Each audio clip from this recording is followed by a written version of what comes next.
Welcome to the MSDW podcast. I'm Jason Gumpert, editor at msdynamicsworld.com, and on this episode, I'm catching up on the recent Directions North America 2019 event with my guests, David Gersten and Jonathan Stypula of Dynamic Consulting, a Microsoft partner that focuses on Dynamics ERP and CRM, as well as Azure and other Microsoft technology. John and David are not your typical Directions attendees, at least not in the event's legacy.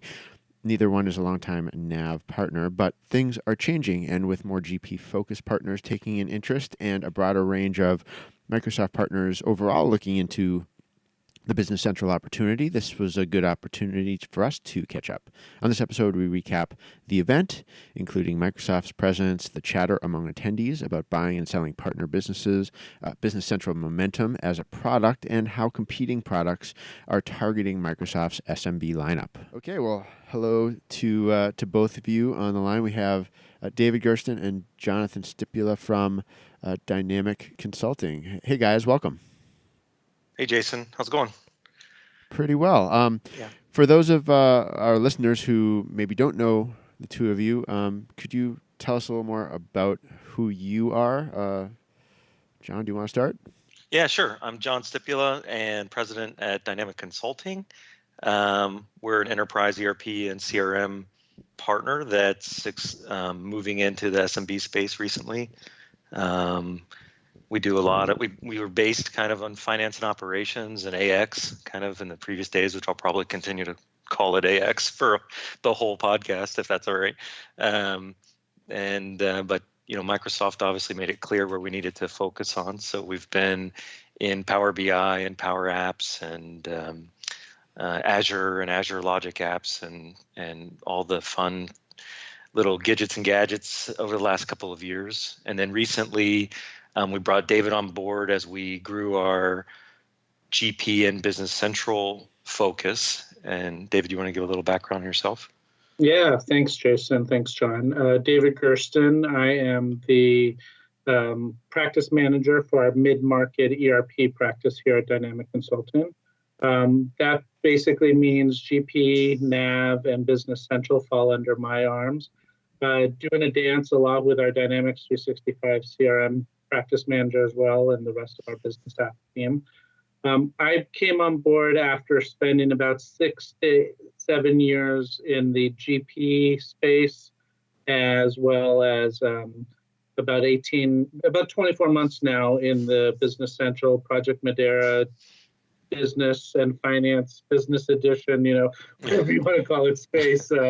From day one that product came out on the marketplace. All right, great. Well, and I think just as another note, we all sort of touched base last week at the Directions North America 2019 conference. It's I think the 15th year of that event, and that's for anyone who doesn't know, that's an event that's historically been Dynamics NAV focused for partners only, and it's still a partner event, and it's still primarily a NAV event, although you'd say Business Central now and NAV, but with some flavor of Power Platform in there for sure now, maybe a touch of CRM, but really not too much.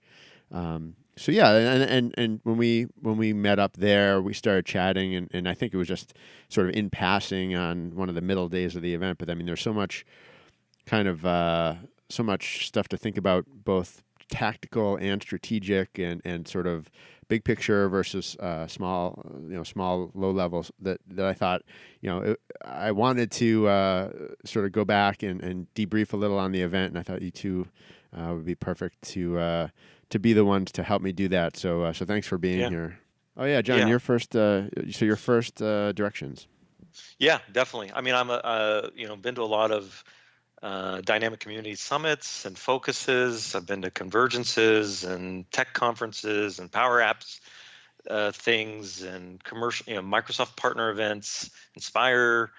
They have a vertical industry summit Microsoft used to have. But this is my first Directions, and it was amazing, I got to say. To be honest, I know you and I sat down, and the three of us actually were kind of gossiping a little bit towards the end of the conference. Jason, I always like to chat with you about what you think and what you heard, but really strong, just generally really good conference, I thought. And there's not a lot of partner to partner conferences. I know, Dynamic Communities has like a day one kind of thing for partners, but I've never seen this level of engagement. I thought it was really good sessions, and the content was good. And I felt like in certain times, if I was in a session with only 10 or so people in it and it was customers sitting there, a lot of customers might be afraid to raise their hand or ask a question. But if I was in a session here, the questions were rapid fire, and the partners were standing up, and it wasn't the same partner every time. There's just a lot of interaction and dialogue. And then at lunch and at dinner, there's just a lot of engagement. And I guess that's what happens when you put 900 salespeople in a room together. But I really got a sense that the community was really trying to challenge each other and ask questions and get better together, which I thought was amazing. It seemed like, there are a lot of, owners of a lot of these companies and people who are in leadership roles. I did get the sense too that a lot of people were thinking, what is my next move as a for my business? What does all this mean for my survival, for my, to get to the next level of finding success for my team? And really pondering. I don't know that people walked away with marching orders. I think they were pondering that, and maybe looking for. The other thing I didn't see. Well, you can tell me if you saw this. The idea of like Microsoft holding up particular companies as real sort of success stories. They did bring out a couple of people on the first day at that first, I think, opening session, and they were fine, and they I think presumably are doing well and finding success, and that's why Microsoft brought them out. But none of them really landed for me as like a real role model for other companies. Yep, I agree. Yeah. And the stage partners that went up. I mean, one was only a GP partner there to try to figure out what her next step was. I think that's an interesting. Weren't there like 150 GP partners there? Yeah, there was 120 non-NAV partners, so they're identified as GP. And this was my second year as a committee member, kind of an informal committee member for helping Directions recruit GP partners to the event. So the first year, it was like Microsoft was pushing. The first year I went, which was 2 years ago in Orlando, now 3 years ago, I guess. It was very, if you were part of Project Madeira or you were part of NAV, you were there. And then the last year when we were in San Diego, there was even a coupon code, like if you were a first-time GP partner come in, you would get like the early bird discount a little later. And there were some, things like that we were tasked. There was a few of us in the GP community tasked to really help bring people into the conference. And then we kind of did that again today. This year, I brought in two personally that I know that had never even heard of the conference. And in talking to them about our successes in the BC channel, they're like, how did you do it? And I said, well, I wouldn't be where I am personally in the BC, in the Business Central channel, if I hadn't started going to Directions a couple of years ago. All of that just cumulatively built.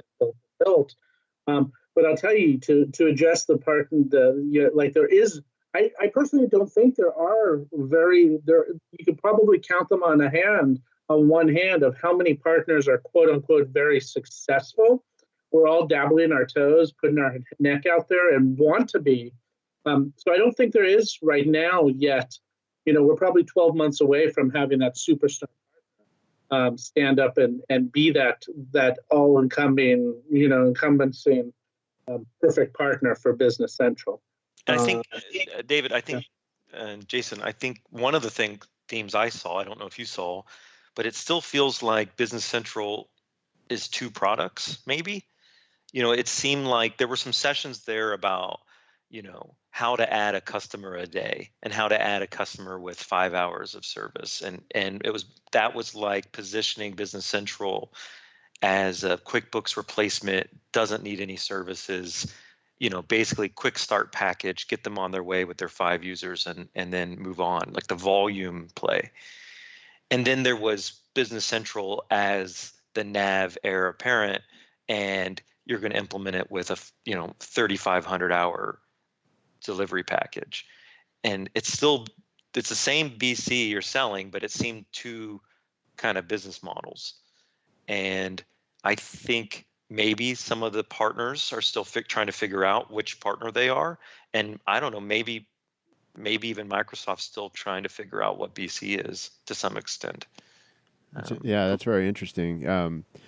No, you're right, because you have this huge user base, some percentage of which is going to at some point say, how do I get on to, I have to get off my old version of NAV. How do I get onto Business Central with my 30, 50, 100 user, very customized, NAV deployment with, I don't know, 4 to 6 ISV solutions or whatever. And I've got it's time to move. I can't wait 5 more years. And they're going to need to have an answer for those big, high volume or high service intensive customers, as well as the net new, which, like you said, maybe that is what they're seeing as the real opportunity right now, is those 5-seat deals. Those are the ones that are coming. I mean, the ones that Microsoft give us, the ones that hit our website and call us, tend to be, we heard Business Central, we're on QuickBooks, it's too big for us. GP doesn't have a true cloud offering, so we'll buy Business Central. But they're not used to paying for services, or they're a small GP customer and they saw that GP 2018 comes with the Intelligent Edge, and that brings you a Business Central instance that you can read only and look at. I mean, it's clear that Microsoft's saying they want their GP customers to at least take a look at Business Central. That's an SMB space, but then traditional NAV deals are sold more as the upper mid-market customers that are more evolved and more advanced, right, used to 1,000 hours of customization and implementation services. And that project usually can afford a custom demo. You have a vertical or an extra product you bring to the table that you're adding, and that can take a more lengthy sales cycle. And I think it's muddled a bit right now. And listen, maybe there's some NAV partners out there that are just bleeding from the ears hearing me talk about it. I'm a first-time directions attendee that's been in the AX space mostly, but I also think I kind of came in unbiased, and I saw a lot of deer in the headlights looks from traditional NAV partners trying to figure out what they're going to do with their business. Well, from your position, John, there really shouldn't be any company that comes to you that you can't propose some kind of an ERP solution to, whether they from 5 seats up to 500 seats. With the products that you represent from Microsoft, right? There's not supposed to be any gap there. I think that's what Microsoft wants us to do. I mean, it is hard. It's hard for an enterprise partner to build a sales and marketing engine for SMB. I think it's hard for SMB partners to build implementation processes and sales teams to sell into enterprise. That's always been a struggle, I've seen. But Microsoft has this big push for one commercial partner.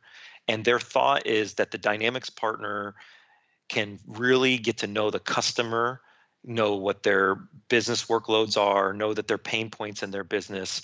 And if we focus on the customer, and we're obsessive about our customer, then we understand what their issues are. We know that vertical really well, or that industry really well. Then the Dynamics tool that we choose to solve the problem with is a secondary decision. Maybe it's Business Central plus Flow plus Power BI, or maybe it's Finance Ops plus Flow and Office to make the user interface easier or something. And I think that's what Microsoft's saying, is focus less on your specific industry expertise and only NAV, and become more customer facing, and then support all the customers. So you're right. Right now, there isn't a business applications customer that we can't service because we have that full suite. And I think that's Microsoft's vision. And even to take it further, I think they don't even want us talking about ourselves as a Dynamics partner. They want us to be, coffee cup manufacturing partners, and we've built IP on top of Dynamics. That's really, I think, their ultimate vision of their partner channel, and this app source thing they're doing. Yeah, and that's why I've always thought traditionally, when you're looking at adding a Business Central practice to a practice, I actually think the AX and GP partners have probably a bit better advantage to it because of, they're selling, the GP partners are selling into the same market right now. And interesting enough, it depends. I guess, we were talking to someone else today, and, we made the comment of that Navision has to go down market for the Business Central product. I know maybe is that what Microsoft wants? We don't really know, but is that just a US thing or is that a worldwide position? In Europe, they were selling to different client base than they were in the United States. So that's a whole different argument there. But at the end of the day, we don't have the notion of, this isn't NAV. NAV used to do this, or NAV used to do this, and Business Central does this. We don't have any of those stigmas in place. We just have a new solution to learn, build, deliver, figure out how to execute, and learn to, rather than learn from something else and try to adopt and change our learning. It's just a new product for us to pick up. Yeah. Whereas a NAV partner has to have a change of how they're selling. They used to sell these, we mentioned it earlier, 3,000-4,000 hour projects that had tons of customizations and actually very few ISVs. Now the shift is going, you leverage out of the box functionality the best you can, leverage the ISV, the market, app source as best as possible, and still deliver the same type of solution to maybe that $250 million customer. Can you do that? And that's the challenge. And I think we can do that very well because we've kind of gone through that shift when we went from AX to finance and operations. Yeah. We've already, we've made that shift. It's very similar.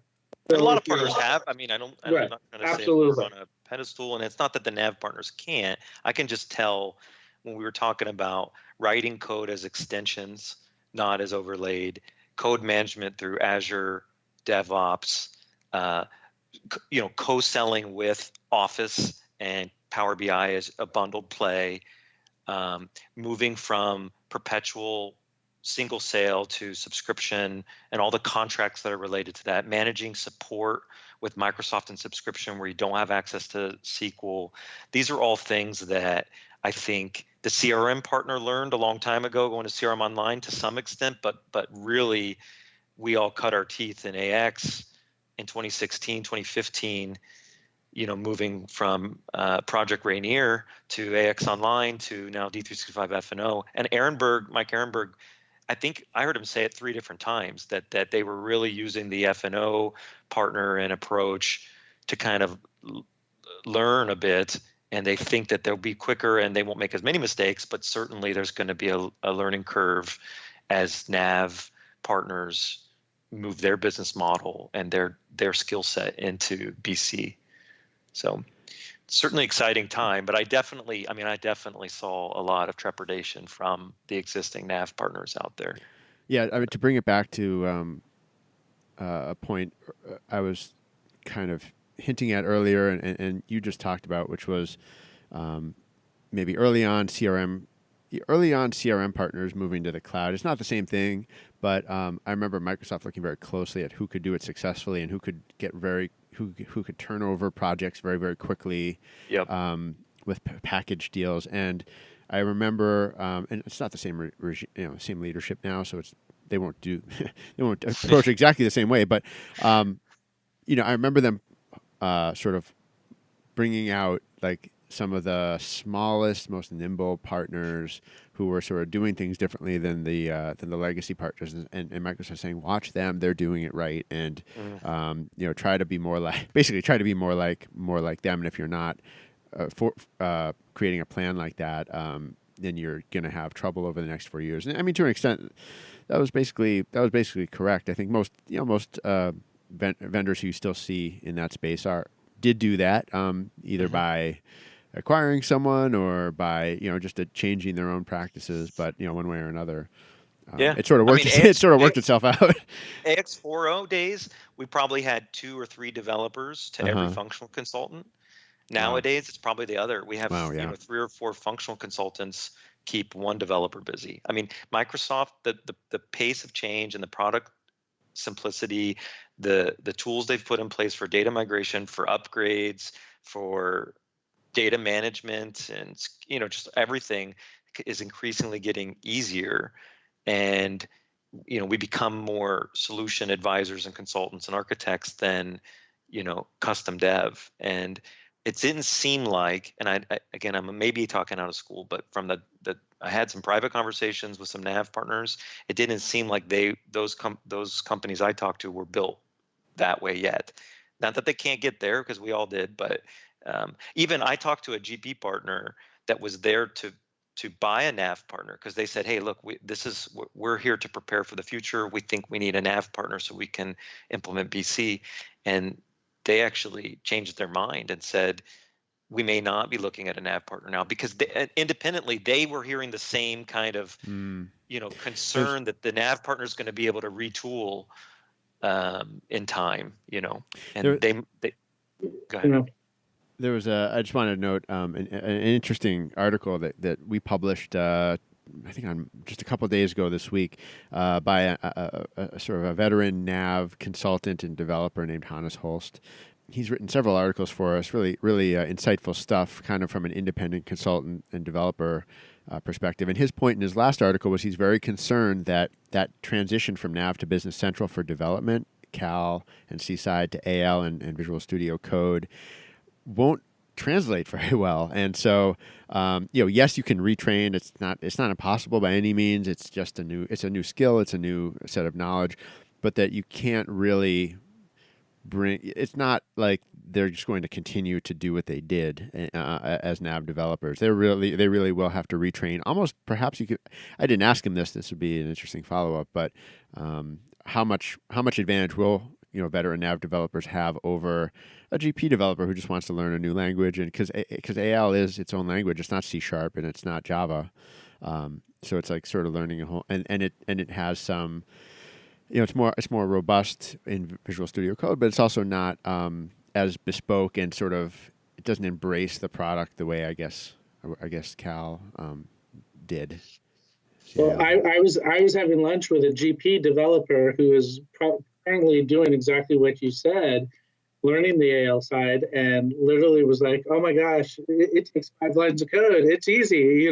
He was just surprised and shocked at how easy it seemed compared to the old stuff. So it seemed like that was actually a very easy transition for them. Which was funny compared to what Hannes wrote, which was like, I'm starting with a blank slate. I don't get any of that help I got in NAV. So I think from his perspective, it was almost the opposite. Like, I have to do so much more work now to learn to learn how to enable the right functions and how to tie into the right hooks and all whatever. Again, that goes to that history that they have, the mindset of it used to be done like this. Now it's done like this. Whereas if you do have none of that history in your head and you're just learning it, then you're just learning it. And you have no preconception of what it was supposed to be or what it used to be like. So there tends to be sometimes on a learning curve, sometimes not knowing anything at the beginning is an easier thing to add to, than trying to change. Change management's a hard thing. Well, maybe we could go back to a point that John raised a couple minutes ago, which was the sort of the idea of a GP customer. GP partner going to an event with the idea in mind of sort of scoping out, are there NAV businesses to potentially buy? And I wrote about this, not just that one scenario, but that was a theme at the event. I heard it too from a few people. We talked to someone at Microsoft that kind of the same thing, and they said that they had heard that was a major focus for a lot of partners there. So, I mean, we've seen a lot of consolidation in the AX space recently, and in Dynamics in general. So maybe I haven't really followed a lot of the NAV partners and if there's been a lot of consolidation there or not. So maybe there will be some acquisition or consolidation here in the next year or two at a kind of an increased pace. But you were hearing the same thing, Jason? Yeah, I mean, what I got from a couple of other conversations I had with, some more assured or more sort of confident,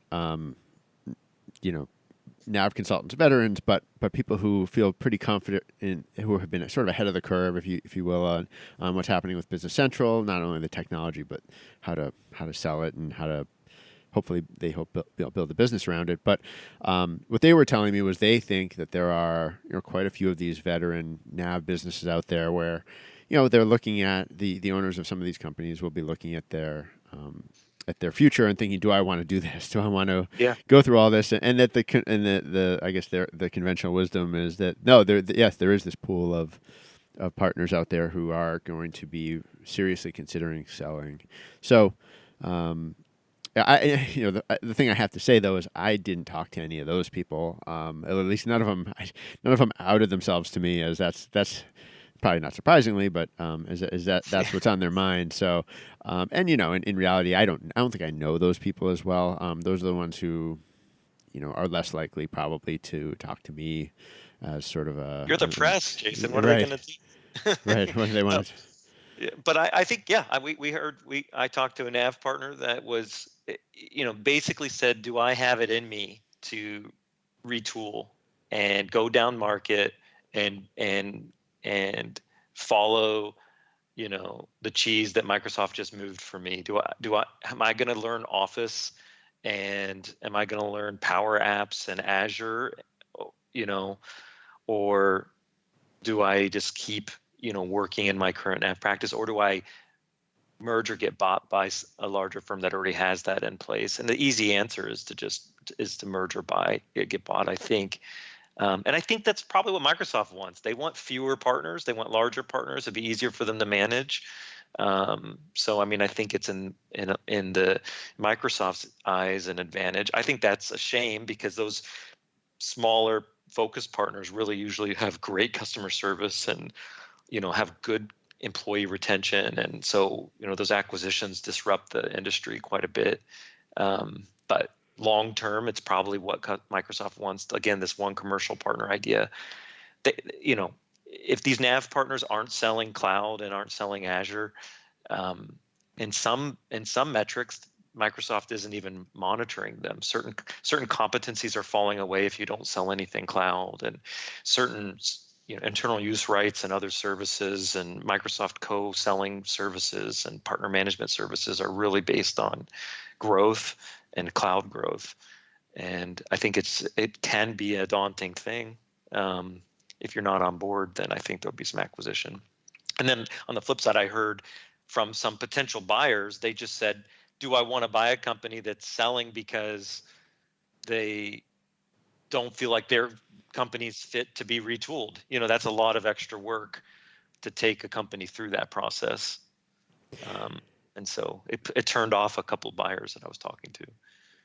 The other thing that I was told that a couple, I think at least 3 buyers, I want to say, or people who had considered offers in those situations to buy a NAV focused partner, that those business owners were asking way more than they thought than the buyers thought it was worth. The seller really has a bit of an inflated sense of value right now, and I think that's just because times are economically they're doing okay. Yep. This year, maybe last year, they don't feel direct sort of acute pressure. They just are seeing where things are going and thinking they should try to get what they can in a potential deal. But I think I wrote this. I think that's probably going to slow down the natural shakeout that's coming for it'll not as many deals will happen, not as many transactions will take place, maybe as soon as they should. I read your article on the 13th, and it was talking about that a little bit. Just a little theorizing. Yeah, and I think you're right. I mean, we've been told that prices are high right now. The economy's doing well, and there is money to be spent. So private equity is pumping money in our space now, and large firms are trying to buy market share. And so there are some premiums being paid. But I agree with you. I mean, like in a lot of business owners generally think, it's the traditional trope that, most people think their child isn't ugly or something, or I don't know what The I don't smartest, know what or this. the Yeah. So they say, hey, look, yeah, I know we don't, make as much money as this, or we don't have a product as that, or whatever, but we're really awesome, we and have we heart, have damn it. we have goodwill. I think there's there's a lot of organizations that get beat up in the press for their valuation for Yeah.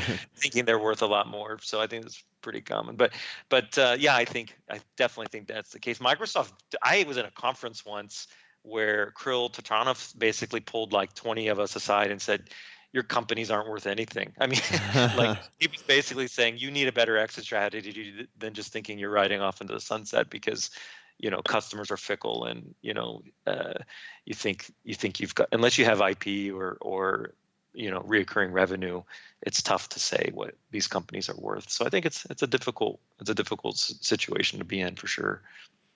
Yeah, I think on the to take it out a little further, this was not my idea. Another person mentioned to me, that along the same lines, if people aren't going to make deals right now when they have sort of the luxury of doing it on their own time, if there is a downturn or things get harder, more painful, all of a sudden, prices could become very, very low, and really cause some concern for people who were counting on some kind of an exit. Yeah. And not to stay on this acquisition topic, but it is so relevant. interesting though, It is, and it's relevant, kind of with what's going on with NAV. We saw this when AX became, it was AX 7, and then Dynamics AX Online, or just Dynamics AX. Was it ever AX Online? I'm getting maybe fuzzy it now. wasn't. Maybe it was just AX. It was Rainier, and then AX 7, and then there was a time there they were just calling it Dynamics AX, I believe. But that period there where it hadn't fully launched yet, it wasn't going to be available on premise.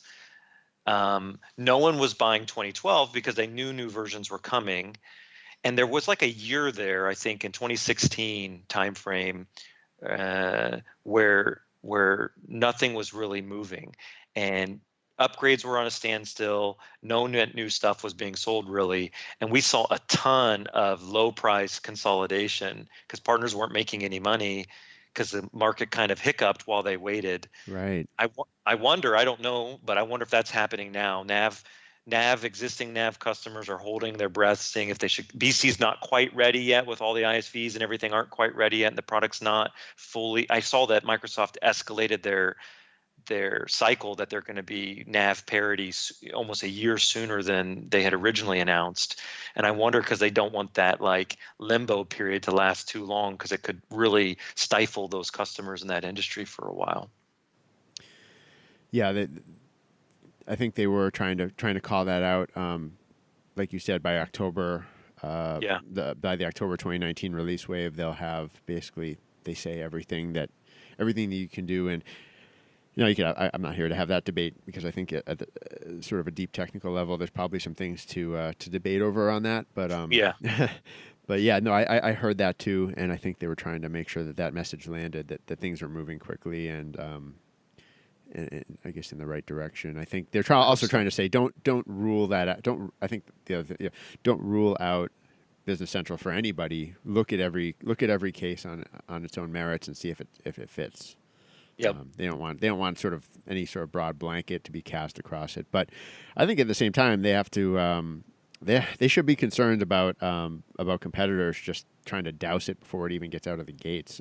That's got to be a concern. I didn't hear a lot about that. I heard one question at like a sort of a town hall Q&A style of session with some Microsoft officials asking about, I think it was just NetSuite, but I really didn't hear much about sort of the competitors in the space as a real threat, and I'm not sure why.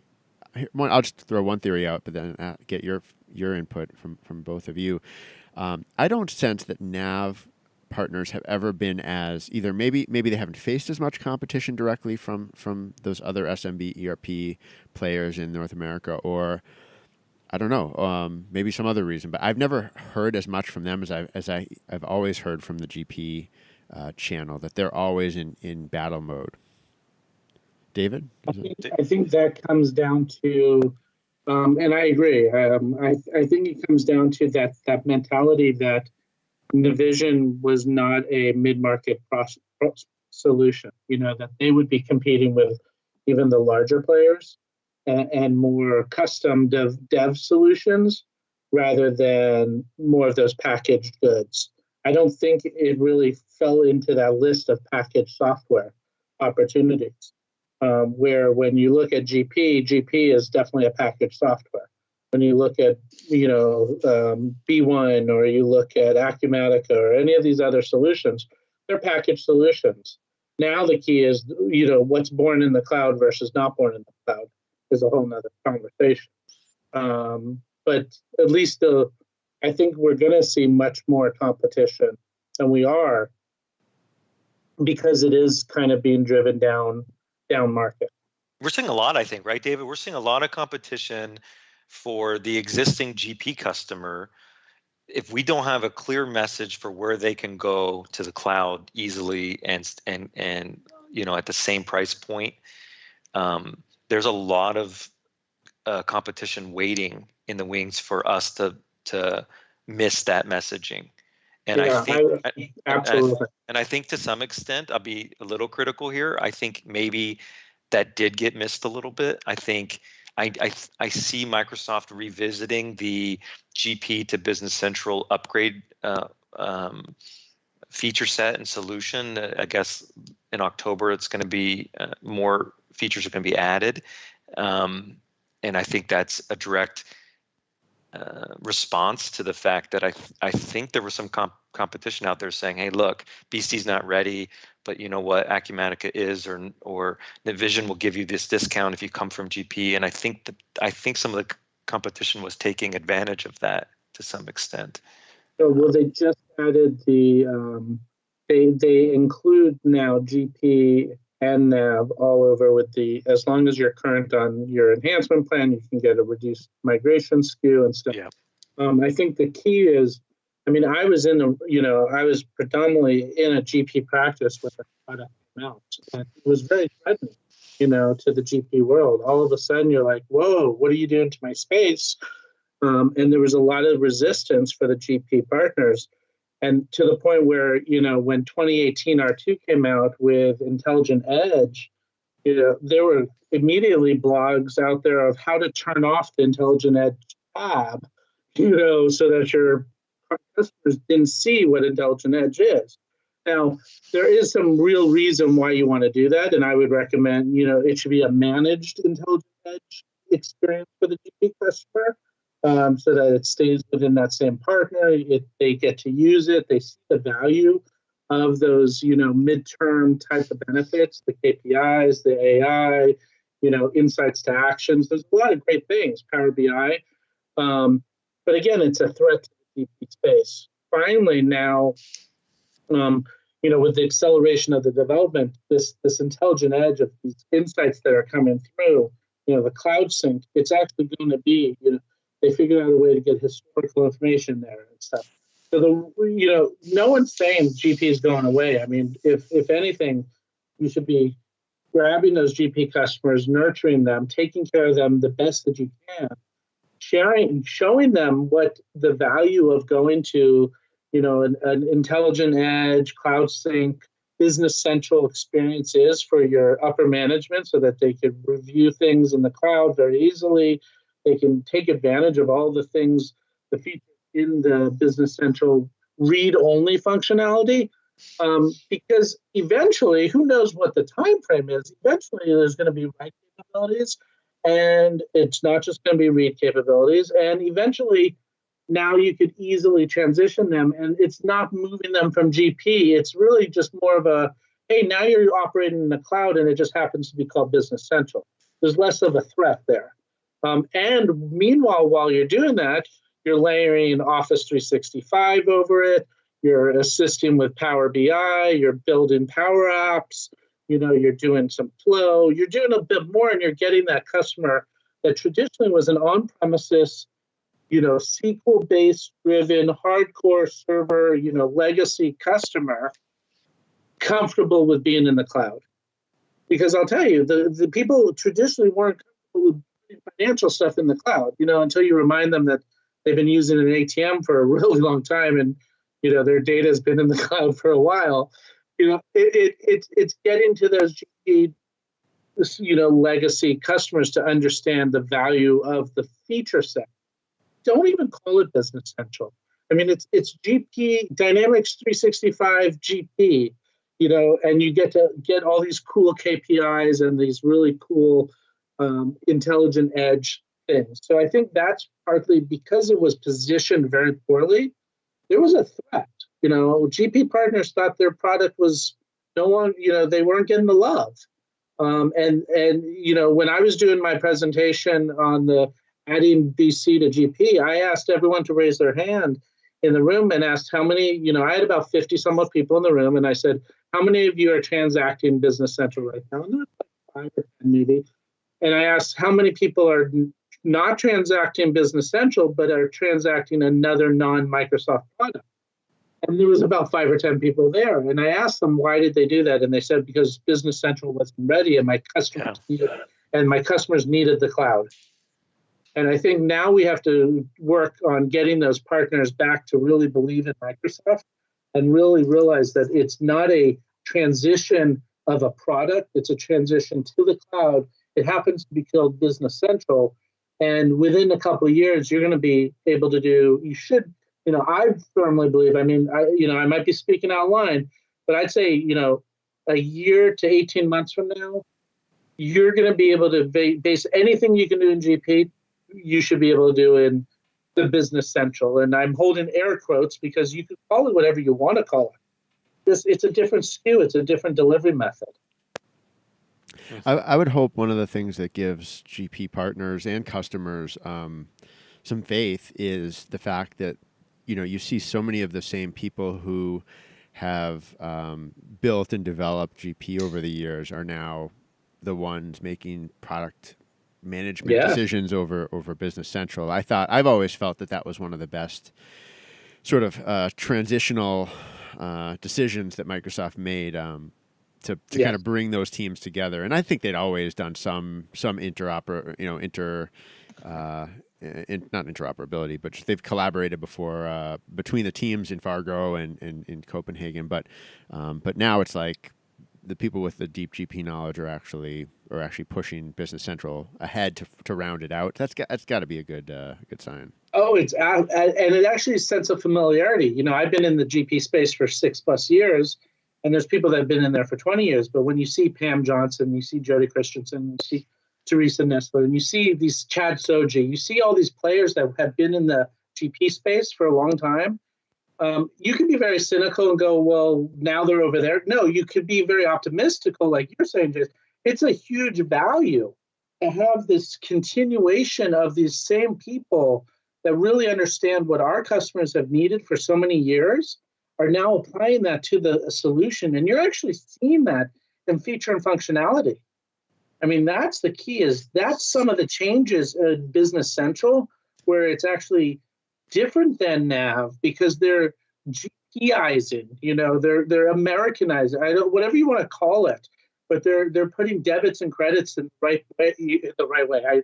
I laugh in the way that GP clients have used it in the past because it's not as cumbersome as the NAV way in the past. So they've actually been doing that, and that's because of the that development team moving over there. And I absolutely agree. I think I look at that as strength, not as a weak, not a fear of what they're taking from GP, but they're just making it better in Business Central. That's, I'll love to have GP customers all day long because I think they've got a great story to have.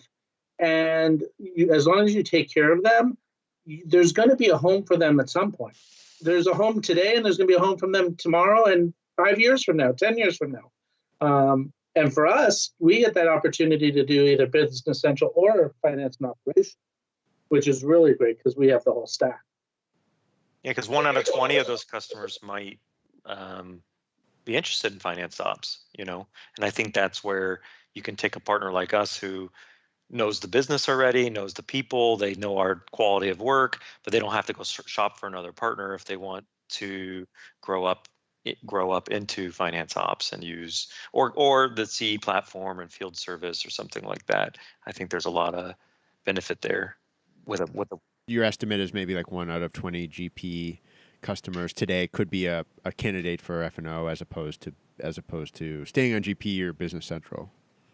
Yeah, it's weird. I mean, everyone says, we got a lot of questions. Microsoft asked, I had multiple people at Microsoft ask our perspective of if a net new customer comes to us, when do we choose Business Central versus when do we choose finance ops? I think they have trouble differentiating the brand at times. Yep. And of course, if multinational, multi-company currency things, they made it clear that should be a finance ops customer, even though there are some NAV customers that operate that way. It looked like there were some clear tick boxes Microsoft was going to provide, but in other cases, user count is tricky because we have some small user count, we have like some franchise customers or customers that holdings companies that have 100 companies they run on finance ops, but they may only really need like the minimum like 20 users really doing the financials, but the complexities of intercompany or the finance complexities, they really need the feature set that's in finance ops.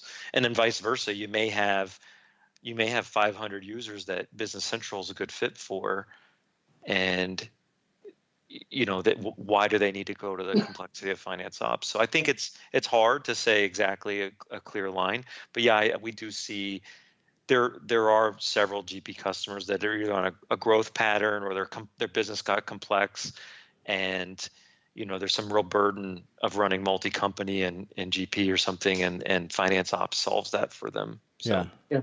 I spoke to 2 customers today, and one is a $45 million dental management company, and they want Business Central. I'm sorry, $75 million, and they want Business Central because it's just really multiple companies, and it's a really clean chart of accounts, and it's GL, AP, AR, bank rec. It's simple, but they're just doing financials out of it, and they're actually using QuickBooks now, which is crazy that a $75 million company is using QuickBooks.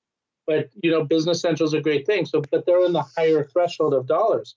Then I talked to a $400 million existing GP customer today that's considering coming off a GP and looking at their alternatives. And so it's really bizarre at where you see that range of customers. I mean, you can't take it based on. I really think it's a false. We're doing a false justice to ourselves when we're looking at revenue, and saying, oh, because you're this size revenue company, you need to be in this size, ERP solution. And the old naming convention, financials business edition and financials or I guess it was Enterprise. Financials Business Edition and Operations Enterprise Edition. That was really confusing for folks, and I think they're addressing that. And that original guidance was just based on user count, but then there was some theory that you would be able to, like, after you hit a number of users, you just moved to the Enterprise Edition. But no, it's a separate product altogether. Still some confusion around how customer engagement is a separate product too. And I think Common Data Service, I don't know that it'll ever get us there to get the fully integrated solution that customers think they're buying. So still have some work around the marketing and naming, I think, to get the message out for the right, who fits into what platform. I would but agree. again, I think that's one of the big challenges. It is, and people talk it down and they say it's that. great. I think they saved that for 2020. Microsoft did. If they change the name again, I quit. We're just I think up. I think they know that their CRM integration story is not good enough. I don't think I don't know about F&O. Maybe that's probably a topic for another episode here. But I think they know for Business Central it's not good enough. It can do something, right? But I think they're looking to improve it next year. That's basically what I heard. Yeah. Well, let me ask you this. Kind of going back to the event and thinking beyond it. I mean, David, do you feel like you ran the session, you're in touch with GP partners, you presented to them. Do you feel like they left that event with a different impression? Yeah, absolutely. I also do think that they still also, some of them had deer in the headlights, type of thing, because it is overwhelming. It's drinking from a fire hose. And I think it's with any type of business transformation, if you want to use the buzz terms transformation, you're going to have to go back and do it. They're motivated. I think they've heard, I know I definitely heard that Microsoft is committed to the Business Central product. This is the direction they're going. It's to complement the rest of the Dynamics suite. But I do think, whether or not it's operational changes or, sales and marketing or contracts, or it definitely is a paradigm shift. And, I would say the GP partners that are most at risk are the ones that don't have some cash in their pocket, because they're going to have to cash flow, or access to funds, because they're going to have to cash flow this investment for a while, because especially if they're not protecting their base, if they come out of this session and don't protect their base, they're going to have a lot of trouble. And when I say that, because the competition is all over the place attacking the GP base. So they have to either really do a good job protecting their base so that they can sustain, and you can only sustain so long with your recurring annual rep and your license ads and some ISVs and things like that. And upgrades are becoming few and far behind right now. At the end of the day, if you have some cash, figure out a way to build the practice. Buy a practice, low-hanging fruit, sell, exit. Find someone that wants to buy you and go live on an island and enjoy what you've been doing for the last 30 years. But I mean, there are some GP partners that are gonna do great. Don't get me wrong; they are ready. They might already be transacting very much, because there are some that jumped on the GP subscription on Azure model a long time ago, and they've been doing subscription, and they've been adding other things to it. So I think it's not going to be a bloodfest, but I definitely think there's huge opportunity to those that hit the road running. And if you don't get a good start, though, you're going to fall behind quickly. Yeah. All right, John. Anything you would add coming out of the event? How much time do we have? I think I keep thinking it was a great conference. The partner-to-partner discussions were good. I didn't see any other traditional finance ops partners there. There were definitely like partners that they were like the Business Central or SMB managers that are part of maybe like large organizations that also offer finance ops. But I didn't see any of the traditional ones that are at AXUG, D365 UG summits and stuff there. And I wonder why. I wonder if they're not interested in BC, or because I know I'm on the finance ops side, we're as busy as we could possibly be.